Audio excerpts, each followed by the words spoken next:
everybody, Alex from SeemsGoodMagic.com here, and we're back doing a Dominaria Intermediate Swiss Draft League, and we've opened a Mythic, Demon Lord Bells and Lock.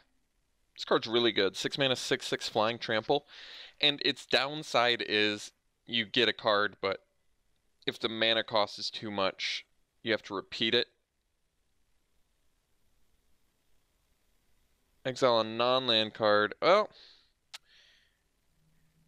for each card put into your hand this way. Oh, so you only take 1 damage. Yeah, this card is fantastic. Just a super strong mythic. Potentially more damage if you just keep ripping 4 cost or more, and then you just get more card advantage. It's only 1 damage at a time. This card's fantastic. Really seems insanely good. There's also a Blessed Light in here. It should probably be second. I would take the Blessed Light over the Eviscerate, but I'm not going to take it over the Mythic.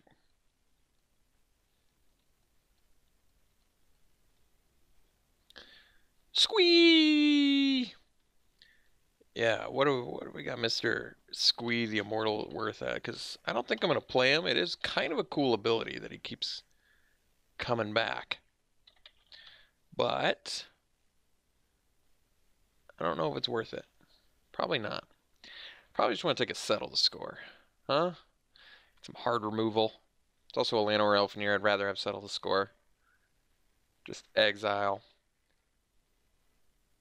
Seems good to me. Hey, we'll take it. Ooh, another good black pick. Yeah, we'll take the Dreadshade. What else is in here? I like Juggernaut. And Dark Bargain's playable. And the Courser's good. But we're taking Dreadshade, baby. This card's great, based on what we already have, too. Alright, the follow-up pick now is Blink of an Eye, Pegasus Courser, Gorger, not the Fungal Infection, so I guess Chronicler could be something you consider too. Getting back some removal. To me it's pretty tempted to take the Courser. This card's definitely good. Take it over a Blink. Blink's good too. Courser's ability's pretty slick though. Let's just go right over top. Like that with a Dreadshade would be pretty nice.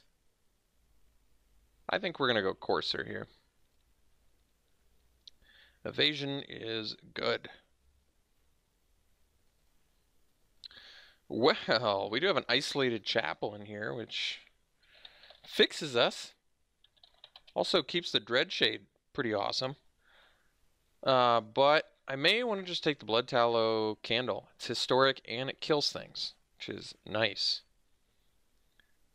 And I'm pretty sure it's probably makes the deck. Probably. There's definitely some historic synergies we can get. It also is just colorless, which is nice. Like I said, Chapel's free, but Candle can be played in more than just black-white, in case we don't end up going down the white path. I'm just going to take the Candle. I think it's good.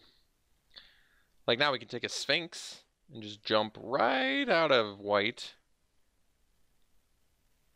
which is probably fine. I like Sphinx quite a bit more than Spider as well, or Thorn Elemental. We'll take the Sphinx.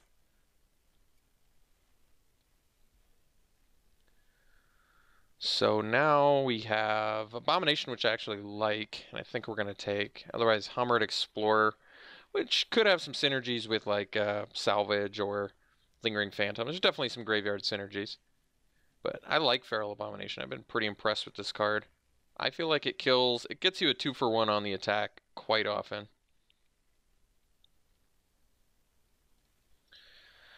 Okay, well, we have Chainer's Torment. But there's also the Sergeant at Arms. Getting a bunch of bodies is good.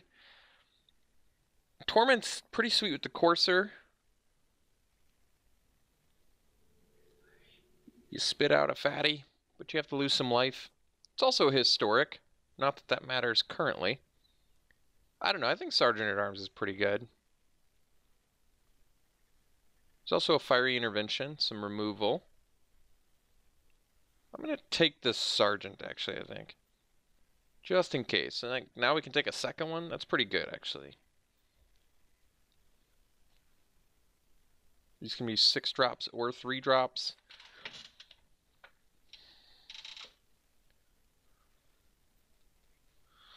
So now, we probably just take, well, am I going to play Dub? It's not very likely I would play Dub in here. Guess we take the Sentinel. Kind of gets you some time if you have the mana for it. Possibly buys you some time. I don't think it's that great, to be honest, but I think we definitely want to solidify ourselves as hard as we can into black. We have quite a bit of incentive to play black.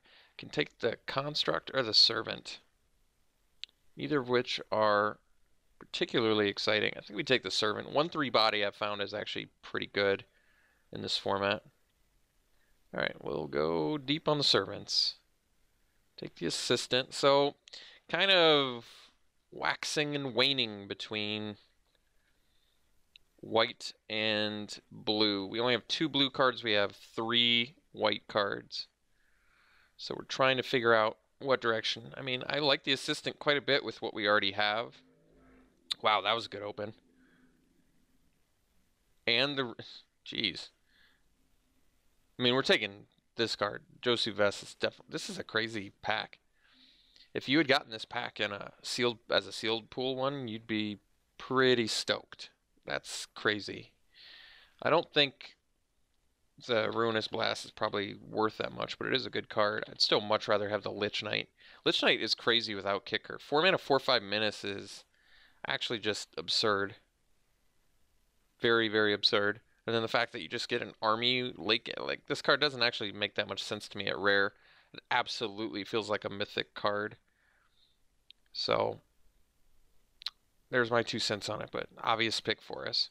Our black is looking really good. So we can take another Sphinx. Well, Sarah Angel might be the... Yeah, Sarah Angel is probably all we needed to see to make the final pull the trigger on the deck here. So we're going to take Sarah Angel and be happy with that. We probably want these to be 6 mana. That's where I'd like to play them. Don't have a ton of incentive to play the Servants other than just his blockers. Same with kind of Construct too. And the Sentinel. So our late game looks fantastic. I'd like some more removal. I'd like our early game to look a bit better. But our creatures are pretty strong. So here we can take Call to Cavalry, which I like quite a bit. Just spit out some bodies. Taking it over another Feral Abomination. I don't think we have enchantments for Tragic Poet anyway. So, seems fine to me. Don't really want a rat colony so much.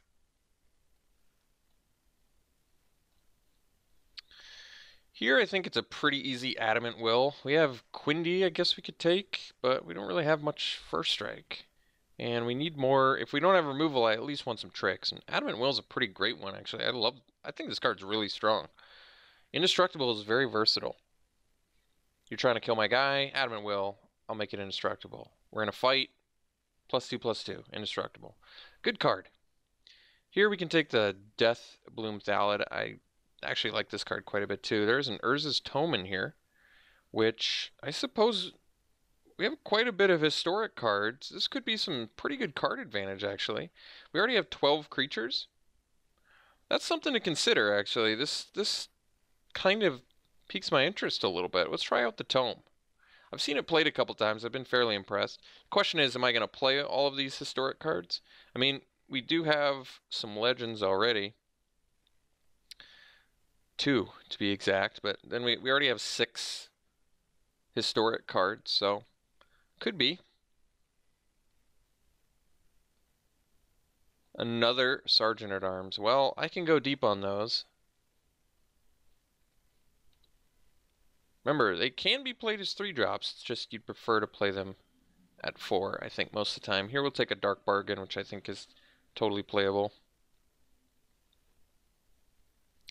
So I may like the Unicorn more than the Trapper. We're not really looking like a beatdown deck, so I'd rather have something that just gives you some survivability.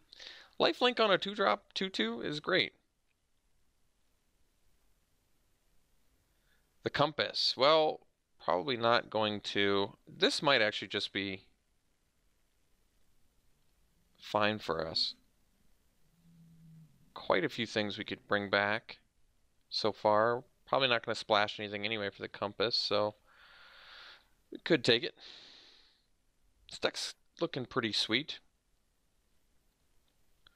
So I guess we could take another Abomination. Otherwise I could take another Voltaic Servant.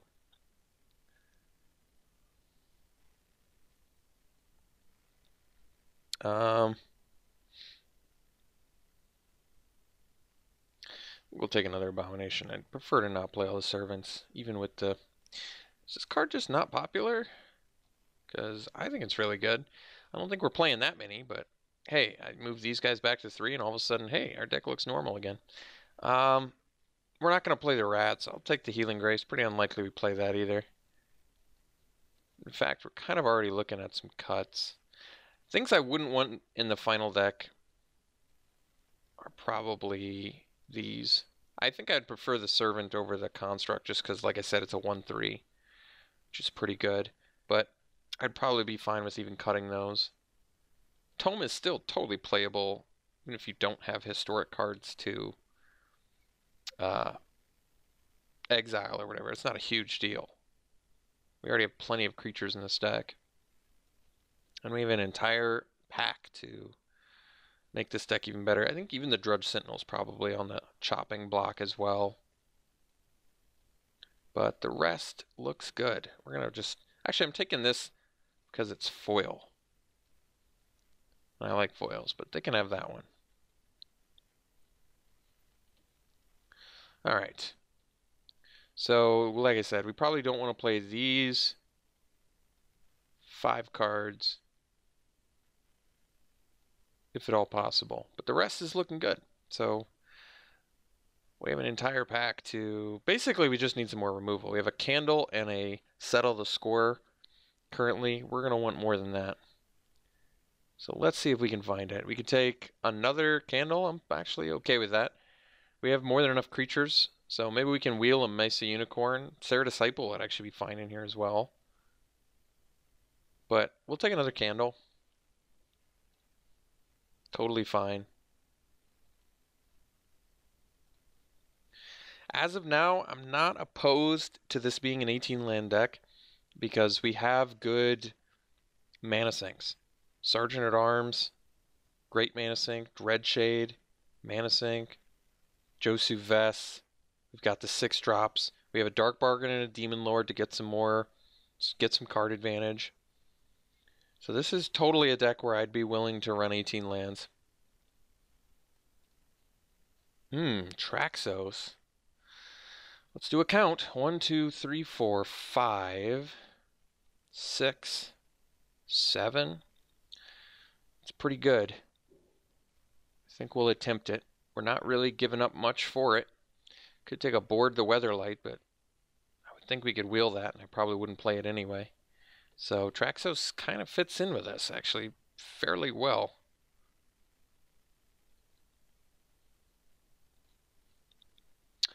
So here we have Knight of Malice, which I think we're just going to take. It's a Whisper, which could bring back some of our bombs, which is pretty nice, but... and there's also a Courser, which is good too, but we're going to take the Knight. It's excellent in our deck. Excellent in general, even better in our deck, so very, very good. Kind of exactly what our deck is looking for. I can start replacing the Voltaic Servants, though they still have... Actually, never mind. Voltaic... How did I not realize this? Voltaic Servant of Traxos is ridiculous. That's just really, really good. Alright, we're taking Arvad here. And I'm going to take it over the Acolyte. We do actually have some legends. And it's a Death Touch lifelink, which is good. Can't really go wrong with that.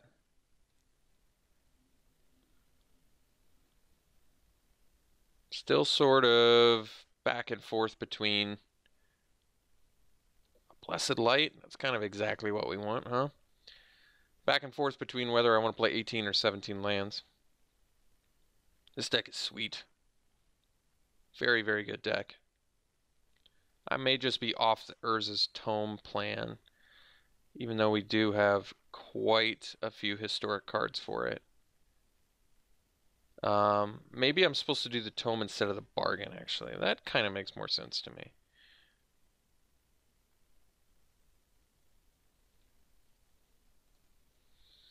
I don't think we need any of these. Could just hate Tetsuko. And I know people say there's no reason to hate because we're, in league or whatever, but you do tend to play the people that you just drafted with because you're going to be making your decks and clicking play at the same time. But, I mean, I'm not going to play the rat. But I guess there's some weird sideboard chance. Pretty unlikely, though, to be honest. But I don't need anything here, so whatever. So I could play the 17 lands. I think I might be okay with that. Fall of the Thran. I don't think this card's that great. I'm not going to play Jorah's Familiar, am I? Does fly. Makes stuff cheaper. Ramps towards Arvad and Demon Lord? Maybe, actually. I just don't think we're playing Fall of the Thran. It seems unlikely. Take the Shard. But we're going to take the Invoke the Divine. I may even... I do think this card is main deckable. I just don't know if I'm going to main deck it. We've got just a ton of excellent playables in here.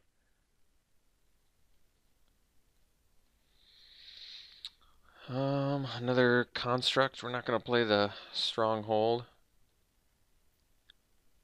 Like I said, we could still easily play 18 lands here if I wanted. But I don't know if I want to yet. I have to think about it. Did get the board the Weatherlight. I guess we'll take it. I don't think we're playing it though. It's pretty cool. Like we almost assuredly hit something every time with it. We have quite a few. I'm going to take the Third Servant. I don't know if we're playing the Third Servant, but I'll take it.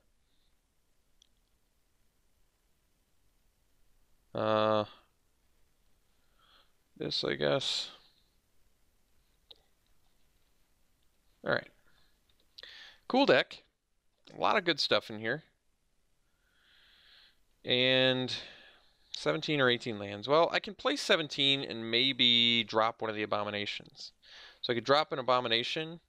I think we're going to drop one of the Servants, despite it being pretty slick with Traxos. I think we can cut it and not really care about that. I can also cut a Call to Cavalry, despite liking it. I think Jorah ramping, like making this only require 8 mana instead of 10, or 9 mana instead of 10, is really good. And it flies, and it's historic. Kind of okay with it. So I could cut maybe the Call the Cavalry too. Not that I dislike it, it's just... Maybe I'm supposed to drop actually one of the Sergeant at Arms.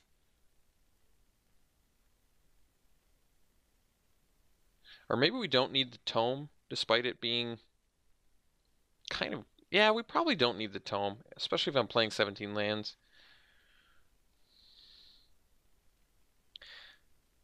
I mean, if I cut these 3,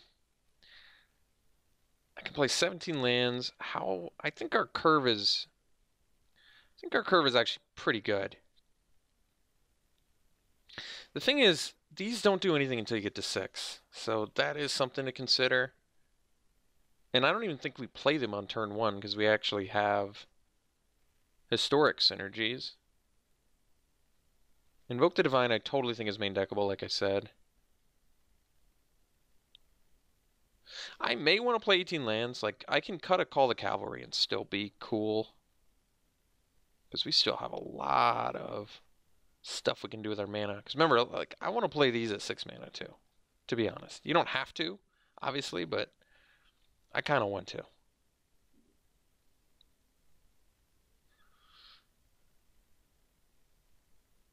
I think I can diversify. Like, I can cut one Sergeant at Arms. I still have the Call the Cavalry, the one of, because I do think Call the Cavalry is pretty good. It's a nice in-between Sergeant first mode and Sergeant second mode. And having 2 Sergeants already makes that a little bit easier to do. Something like this. We have 18 lands. Staying super busy. Make sure we can get to those 6 drops. We can get to 10. Get some card advantage here.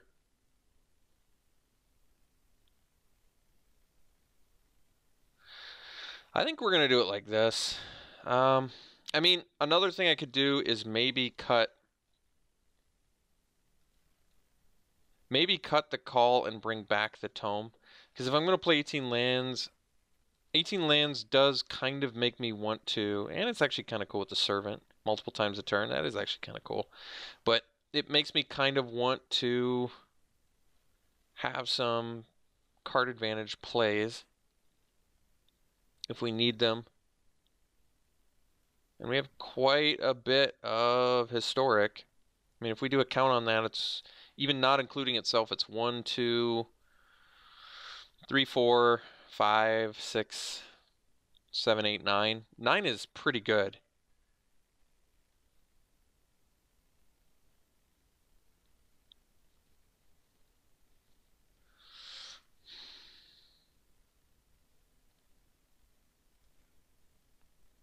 I think this is fine.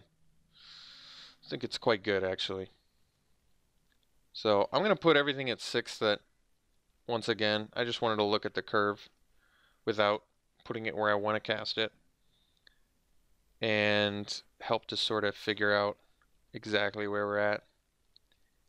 This is all the way up at 9, because I'm hoping to cast it off a familiar. Is that about right? It's a cool deck. Alright, this is how we're running it. Oh, I suppose we may need lands to play our spells, don't we? They want to do a 9-9 split. We need the triple black for Dreadshade. I could probably do 10-8 and still reliably cast. Yeah, I think we're going to do 10-8 actually. Because we have 2 cards that really require triple black at some point. I would think 10-8 would be fine. So we'll do this. Because we didn't get any special lands, right? No. Alright, so this is it. I like it. We're running like this. We'll see you round 1.